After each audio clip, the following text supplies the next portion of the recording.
आपके लिए cash flow statement का चौथा नंबर प्रश्न बताने जा रहे हैं। गया auto limited made a profit of 2 lakh, मतलब गया ऑटो लिमिटेड का प्रॉफिट लॉस दिया गया है। After considering the following item, मतलब कि इन आइटम को घटाने के बाद दिया गया है 2 लाख रुपया, जिसमें कहा है डिप्रिसिएशन ऑन फिक्स असेट्स 3500 रुपया, एमोर्टाइजेशन ऑफ डेवलपमेंट एक्सपेंसेस 3000 रुपया, loss on sale of furniture 250 रुपया, प्रोविजन फॉर डाउटफुल डेब्ट 550 रुपया। जो ये प्रोविजन फॉर डाउटफुल डेब्ट 550 रुपया है, यह क्वेश्चन जो आंसर इसमें आएगा, इसको जब आप 250 रुपया मानेंगे तब आएगा। तो आप अपनी कॉपी में अपने आप समझ लीजिएगा कि जो 550 रुपया दिया है डाउटफुल डेब्ट्स का, ये क्या होगा, 250 रुपया होगा, 550 नहीं होगा। उसके बाद प्रोविजन फॉर टैक्सेशन 30,000 रुपया, ट्रांसफर टू जनरल रिजर्व 3500 रुपया, profit on sale of machinery 1500 रुपया।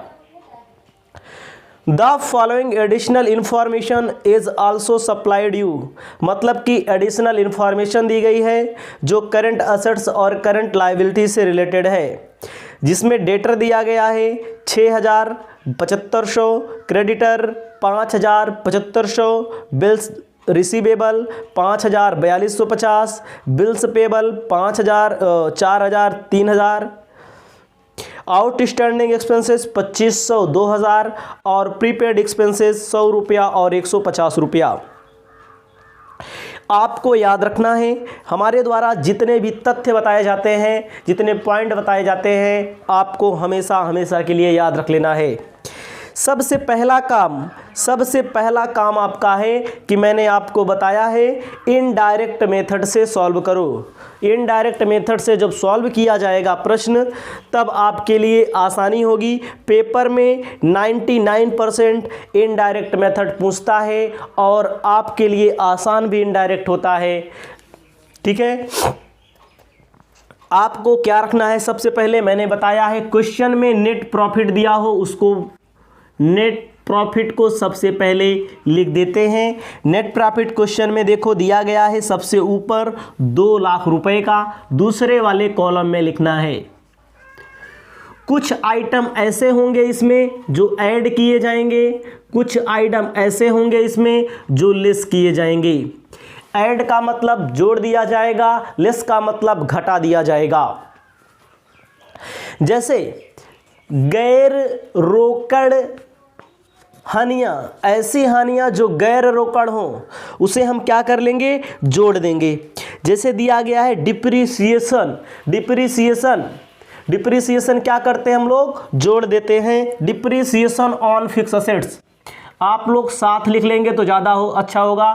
डिप्रिसिएशन ऑन फिक्स एसेट्स कितने रुपए का दिया है, 3500 रुपए का डिप्रिसिएशन दिया है।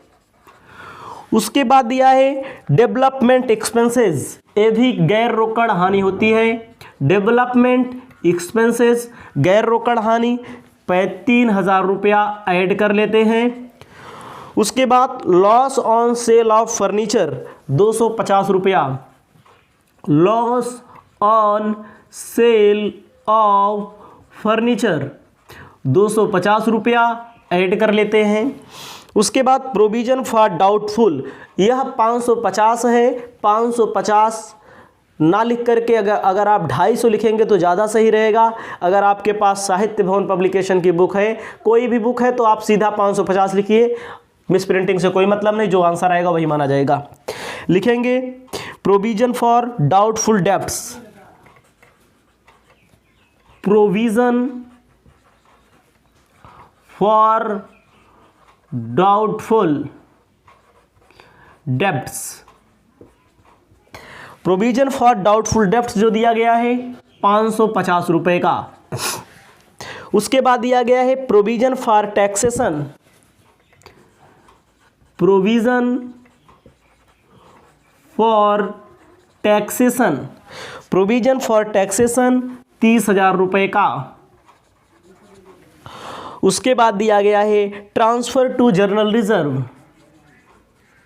Transfer to general reserve, transfer to general reserve 3500 रुपये का दिया है। उसके बाद profit on sale of machinery, अगर प्रॉफिट है तो आपको याद रखना है लेस कर लिया जाएगा।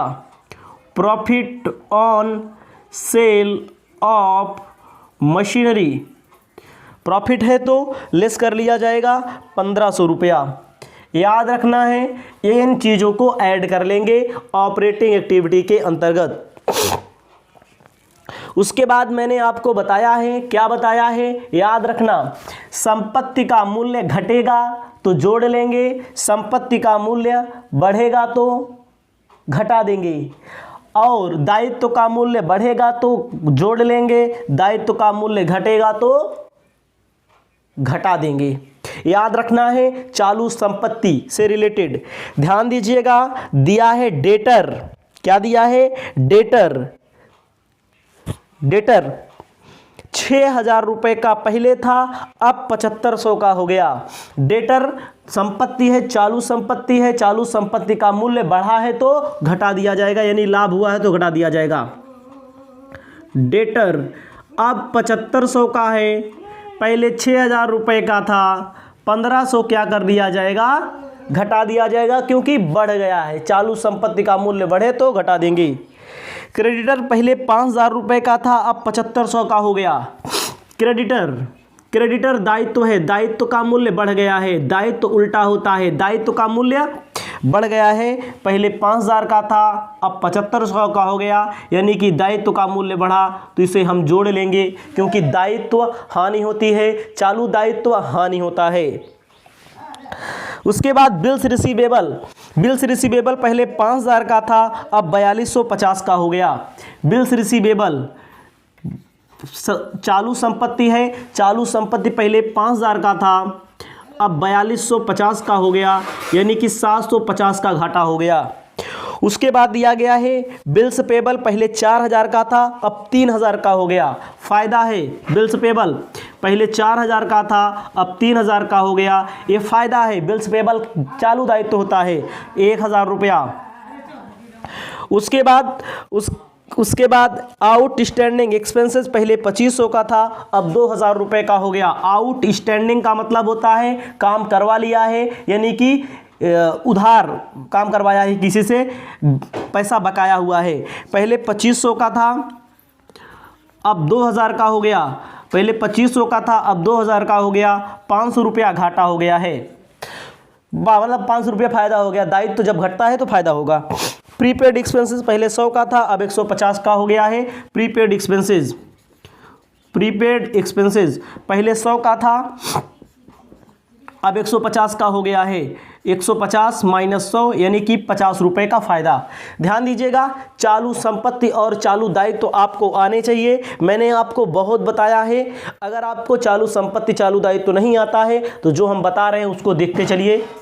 याद रखना है कुछ आइटम ऐसे होंगे जो ऐड होंगे, कुछ आइटम ऐसे होंगे जो लेस होंगे। इसे हम ऐड करते हैं, इसे हम लेस करते हैं। इसे तब तक आप अपनी कॉपी में लिखें। कैलकुलेटर का प्रयोग करके हम इसे ऐड लेस कर देते हैं।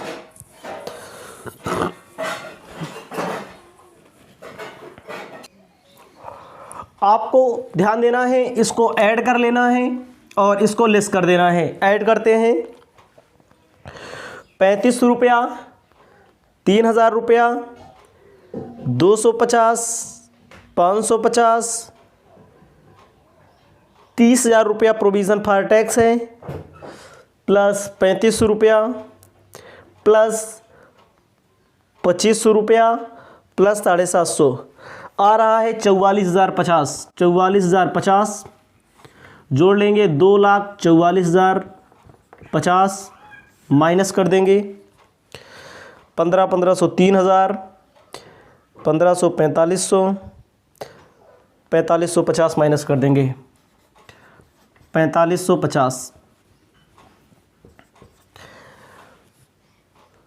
लिख देंगे। 2,44,050 माइनस 4550 आ रहा है 2,39,200।